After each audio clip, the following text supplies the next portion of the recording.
시작. 우리를 위하여 여우 곧 포도원을 허는 작은 여우를 잡아라. 우리의 포도원에 꽃이 피었습니다. 아멘. 예, 이 15절은 이제 남자가 여자한테, 즉 하나님이 우리에게 하시는 말씀입니다. 예, 뭐라고 그럽니까? 우리를 위하여 여우 곧 포도원을 허는 작은 여우를 잡으라. 우리의 포도원에 꽃이 피었습니다. 그래요. 포도원을 허는 작은 여우를 잡으라 그러면서 우리를 위하여 그럽니다. 우리를 위하여.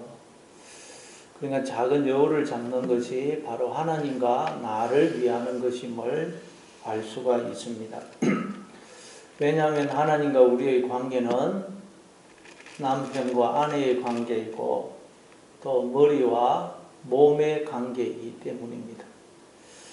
예, 남편은 아내를 위해서 살아야 되고 아내는 남편을 위해서 살 때 그때 행복한 결혼 생활을 살 수가 있죠. 그리고 또 머리는 항상 몸을 위하고 또 몸, 지체는 머리와 다른 지체를 위해서 살 때 그게 정상적인 그런 삶을 살 수가 있습니다. 그러나 나를 위해서 살면 그건 여러분 불행합니다. 제대로 생명을 살 수가 없습니다. 그래서 우리가 죽어도 주를 위하여, 살아도 주를 위하여 살고 죽어도 주를 위하여 죽나니 사나 죽으나 우리가 다 주의 것이로다 그러죠. 우리가 항상 주님을 위해서 살 때 그게 여러분 나를 위한 것입니다. 아내를 위해서 살 때 그게 나를 위한 것이고 남편을 위해서 살 때 그게 나를 위한 것입니다.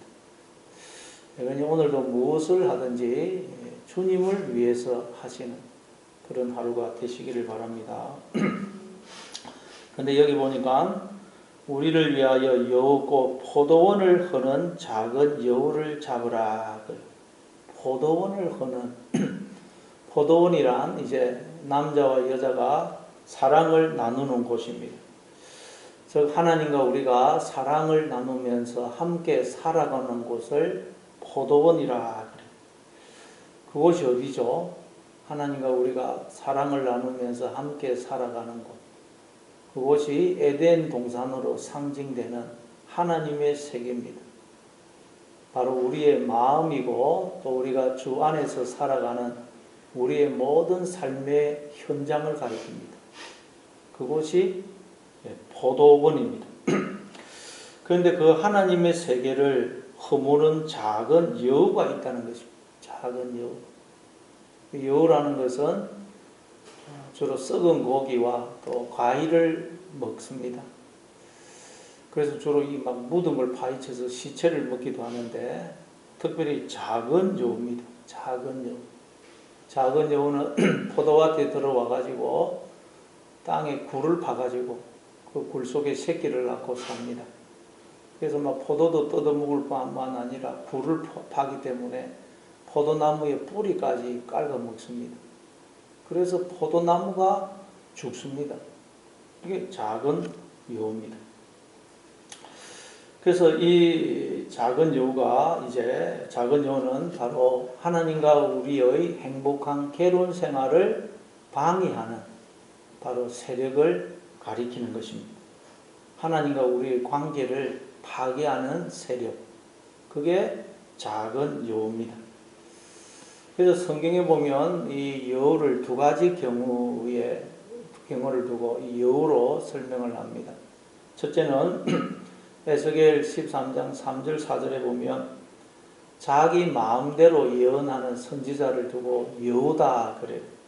주 여호와의 말씀에 본 것이 없이 자기 심정을 따라 예언하는 어리석은 선지자에게 화가 있을진저 이스라엘아 너희의 선지자들은 황무지에 있는 여우 같으니라. 선지자란 하나님의 대변인이요 하나님의 입입니다. 우리가 다 하나님의 대변인이고 하나님의 입이죠. 근데 우리가 머리 대신 하나님이 주시는 말씀을 하나님의 입이 되어 하지 않고 우리가 스스로 머리가 되어서 그냥 자기 말을 해버리면 우리는 거짓 선지자가 되고 그게 바로 여우라는 것입니다. 여우. 그리고 또 두 번째 성경에 보면 예수님이 자기를 죽이려고 했던 헤롯 왕을 두고 여우라 그러죠. 누가복음 13장 32절에 보면 이르시되 너희는 가서 저 여우에게 이르되 오늘과 내일은 내가 귀신을 쫓아내며 병을 고치다가 제3일에는 완전하여 지리라 하라. 헤롯 왕이 예수님을 박해하고 죽이려고 하자 여우라 그래요. 우리가 하나님을 박해하고 조롱하고 죽이려고 그러면 우리가 여우가 되는 것입니다. 우리가 하나님을 박해하고 조롱하고 죽인다는 말은 무슨 뜻이라 그랬죠? 우리가 스스로 머리가 되어서 하나님과 상관없는 생각, 부정적이고 불신앙적인 생각을 하는 것. 그것은 바로 내 안에 생명으로 들어오신 하나님을 박해하고 죽이는 것이고 또 내가 스스로 내 생명을 그게 죽이는 것입니다. 그러면 우리는 여우가 된다는 것입니다. 여우가.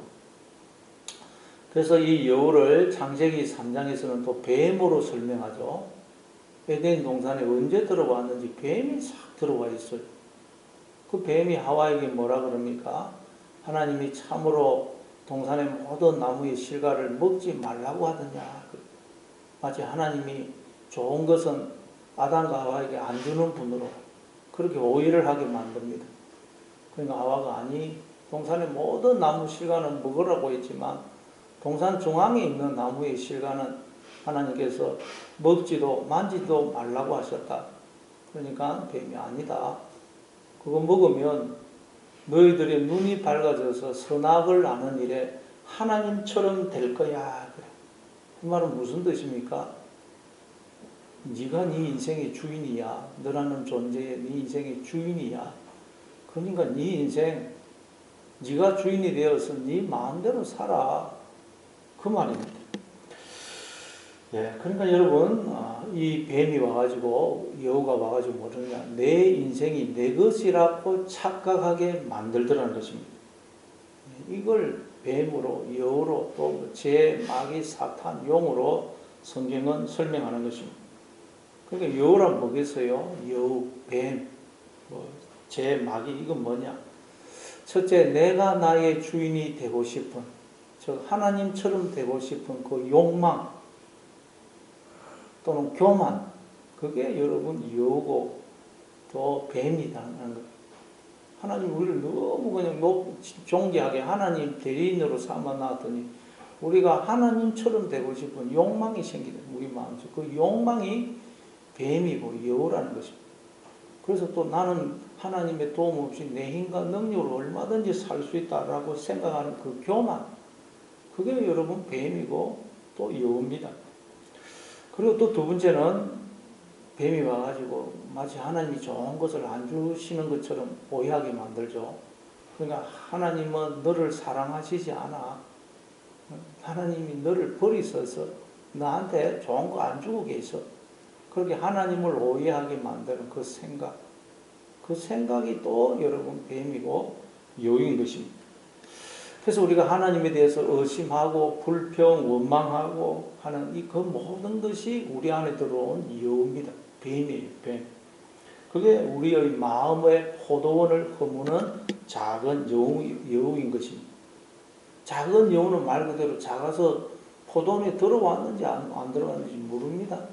그런데 어느 날 보니까 포도가 다 없어지고 포도나무가 죽어가고 포도원이 황폐되어 있어요. 왜 그러냐 보니까 작은 여우가 들어와 있어요.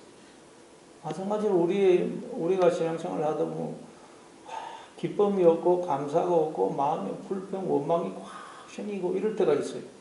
왜 그러느냐? 나도 모르게 내 마음속에 작은 여우가 들어와서 내 마음의 포도원을 허문 것입니다.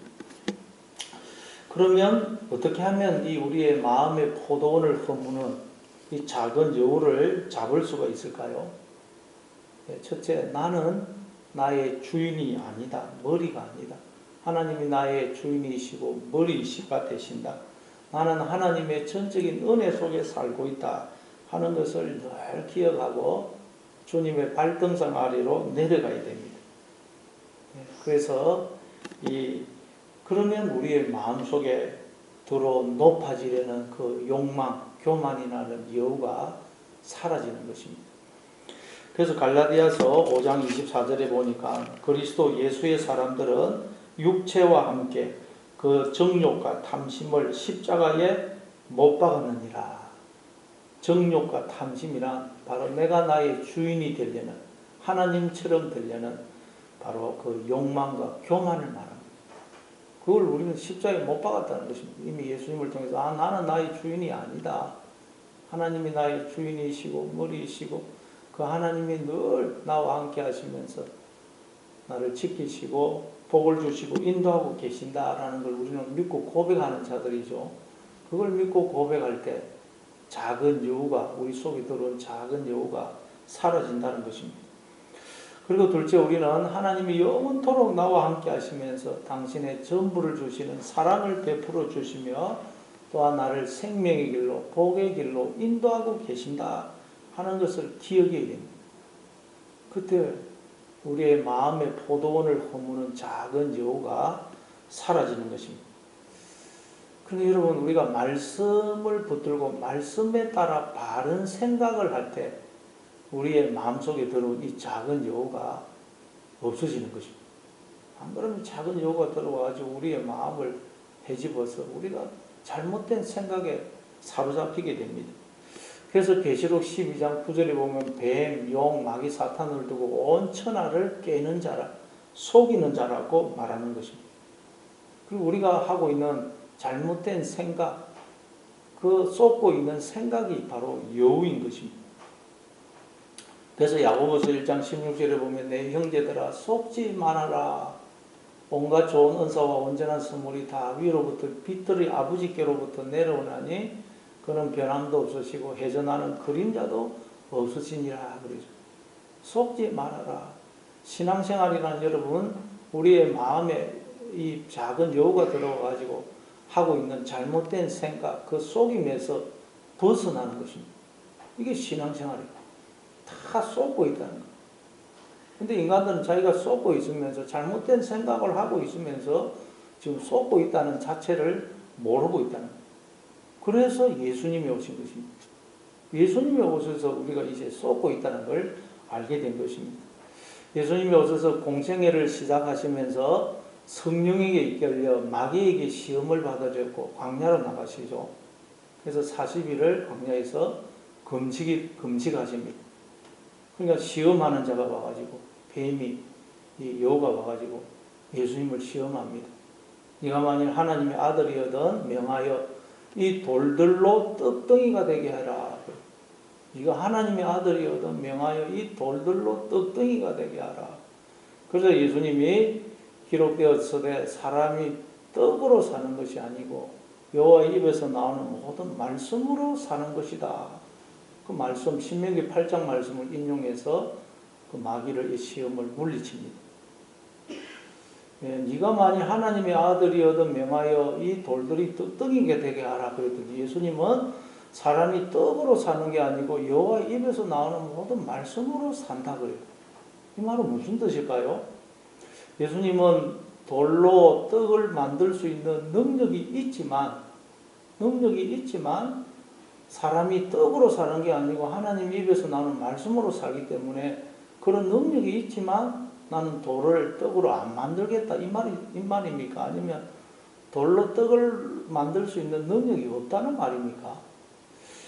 참 이게 무슨 말인지 이 말씀을 인용한 것이 신명기 8장인데 신명기 8장 그 2절 이하에 보면 하나님께서 내가 너희로 40년간 광야길을 걷게 한 걸 기억해라 그러죠. 하나님이 우리로 하여금 인생 광야길을 걷게 하신다는 것입니다.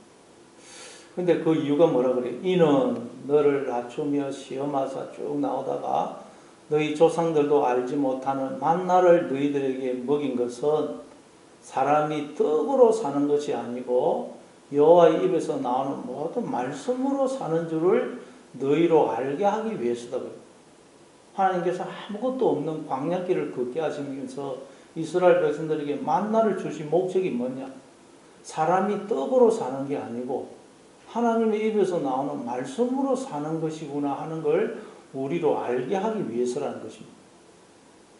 출애굽기 그 16장에 보니까 이스라엘 백성들 아침에 떡 일어나 보니까 이슬이 이제 이렇게 없어지면서 보니까 지면에 작고 썰이같이 가는 것이 있죠. 하얀 것이 있어요. 그래서 이거 처음 보는 거예요. 한 번도 지금까지 본 적이 없는 것이. 그래서 이것이 뭐냐? 이것이 무엇이냐? 물어요. 히브리어로는 만후라 그랬죠. 만후. 만은 무엇, 후는 이것. 이것이 무엇이냐? 거기서 만자만 나가지고 만나라고 부르는 것입니다. 만나는 그러니까 뭐냐? 이것이 무엇입니까? 라고 우리가 질문할 수 있는 모든 게 만납니다. 이건 뭐지? 또 저건 뭐지? 저 사람은 뭐지? 이 일은 뭐지? 이렇게 우리가 질문할 수 있는 모든 게 만나요. 그래서 이것이 무엇이냐 물으니까 모세가 뭐라 그러죠? 이는 여호와께서 너희에게 주어 먹게 하신 양식이다. 그래요. 양식. 우리의 육신은 밥을 먹고 살고 우리의 영혼은 의미를, 사랑을, 말씀을 먹고 살죠.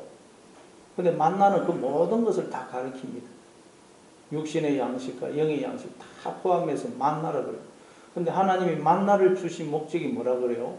이는 너희로 줘 먹게 하시는 양식인데, 만나를 주신 것은, 너희 조상들도 알지 못하는 만나를 주신 것은 사람이 떡으로 사는 게 아니고 하나님의 입에서 나오는 모든 말씀으로 사는 줄을 우리로 알게 하기 위해서라는 것입니다.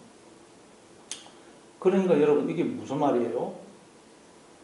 하나님 입에서 나오는 모든 말씀으로 떡으로 사는 게 아니고 하나님 입에서 나오는 모든 말씀으로 산다는 걸 깨닫기 위해서 만나를 주셨다는 말은, 우리는 내 힘과 능력으로 사는 게 아니고 하나님의 전적인 은혜로 사는 것이구나 하는 걸 깨닫게 하기 위해서 하나님이 우리를 인생 광야를 지나게 하시면서 만나를 주신다는 거예요. 그런데 인간들이 착각을 하더라. 이 만나, 내가 내 힘과 노력과 지혜로 만든 것이고 얻은 것이다 라고 착각을 하더라. 그러면 그게 뭐라고요? 돌로 떡을 만들었다고 착각하는 것이라는 말씀이에요. 그러나 인간은 아무도 돌로 떡을 만들 수 없어요. 근데 인간들이 돌로 떡을 만들어서 나는 먹고 있다고 착각하더라는 거예요. 하나님이 주신 만나를 가지고 나는 내 힘과 능력과 지혜로 만든 것이다, 얻은 것이다, 그렇게 생각한다는 거예요. 그럼 그 돌로 떡을 만들 수 없습니다, 인간은. 근데 인간이 자기의, 나는 내 힘과 지혜와 능력으로 이 모든 것을 만들고 얻어서 내가 살고 있다, 그렇게 생각하면 돌로 떡을 만들어서 내가 먹고 살고 있다, 착각합니다. 돌을 먹는 거예요, 돌을. 여러분은 어떻게, 나는 내 힘과 노력과 열심으로 이 모든 것을 만들고 얻어서 살고 있다, 그렇게 생각하고 있습니까? 그러면 돌로 떡을 만들어서 내가 먹고 있다, 그렇게 착각하는 것과 같다는 거예요. 그러나 돌로 떡을 만들 수 없어요. 그래서 예수님이 사람은 떡으로 사는 게 아니고 여호와 입에서 나오는 모든 말씀으로 산다. 사람은 자기의 힘과 능력으로 뭘 떡을 만들어서 먹고 사는 게 아니고 하나님이 내려주시는 만나로, 전적인 은혜로 살고 있는 것이다. 그렇게 그 말씀을 인용하시면서 마귀의 시험을 물리치신 것입니다. 그리고 또 두 번째로 마귀가 어떻게 합니까? 예수님을 성전 꼭대기에 세우고는 뛰어내리라. 그러면서 그 성경 말씀을 인용해서 네가 만일 하나님의 아들이어든 뛰어내리라. 기록되었으되 그가 너를 위하여 그의 사자들을 명하시리니 그들이 손으로 너를 받들어 발이 돌에 부딪히지 않게 하리로다. 그러죠. 너 한번 뛰어내려 봐라. 하나님이 너와 함께 하시면서 너 발을 붙들어서 발이 돌에 부딪히지 않게 해줄 것이다. 하나님이 너와 함께 하시면서 도와주신다고 했으니 정말 하나님이 그렇게 하시는지 너 하나님을 떠나 마음대로 그냥 죄짓고 마음대로 한번 살아봐라. 하나님이 정말 그렇게 하시는지. 그러니까 예수님이 주 너희 하나님을 시험하지 말라 하였느니라, 그렇게 말씀으로도 그 마귀의 시험을 물리치시죠. 그리고 세 번째는 또 예수님을 마귀가 지극히 높은 산으로 데려가서 천하 만국과 그 영광을 보여주면서 내게 엎드려 경배하면 이 모든 것을 내게 주리라 그러죠. 이 말은 네가 너의 주인이야. 네 인생 너 거야. 그러니 네가 주인이 되어서 네 인생 네 마음대로 살아라 라는 시험이에요. 그래서 예수님이 사탄아 물러가라. 기록되었으되 주 너희 하나님께 경배하고 다만 그를 섬기라 하였느니라. 하나님이 내 인생의 주인이야. 그렇게 말씀해요. 그래서 작은 여우를 쫓으시는 것입니다. 그래서 이에 마귀는 예수님을 떠나고 천사들이 와서 수종들더라 그러죠. 그러니까 하나님의 세계로 바뀌더라. 우리가 말씀을 따라 바른 생각을 하니까, 믿음의 생각을 하니까 우리의 마음도, 내가 있는 삶의 현장도 하나님의 세계로 바뀌어지더라. 그래서 그 하나님과 함께 살아가는 삶을 살게 되더라는 거죠. 여러분, 오늘 우리가 틈만 하면 나도 모르는 사이에 작은 여우가 내 마음속에 쏙 들어옵니다. 나도 모르게 그냥 의심하고 있고, 걱정하고 있고, 불평, 원망하고 있고, 미움에 사로잡혀요. 왜 그렇다고요? 작은 여우 같아요. 작은. 그래서 로마서 8장 13절에도 보면 너희가 육신대로 살면 반드시 죽을 것이로되 영으로서 몸의 행실을 죽이면 살리라. 영으로서. 영이란 말, 딴 게 아니고 바른 생각. 바른 생각을 함으로, 말씀을 따라 바른 생각을 함으로 이 몸, 육의 행실을 죽이면 산다는 거예요. 오늘도 여러분 오직 말씀을 붙들어서 바른 생각을 하시기 바랍니다. 바른 생각. 하나님이 나의 주인이 되시고 머리가 되신다. 하나님이 나와 함께 하시면서 당신의 전부를 주시는 사랑을 베풀어 주시고 내 인생을 오늘도 지키시고 생명의 길로 인도하고 계신다. 모든 일은 다 하나님이 나한테 필요하기 때문에 허락하신 일이다. 자꾸 믿음의 생각을 하심으로 여러분 마음속에 들어온 이 작은 유를 쫓아내셔서 여러분의 마음과 삶의 현장이 하나님의 세계로 바뀌어지는 그런 하루가 되시기를 바랍니다.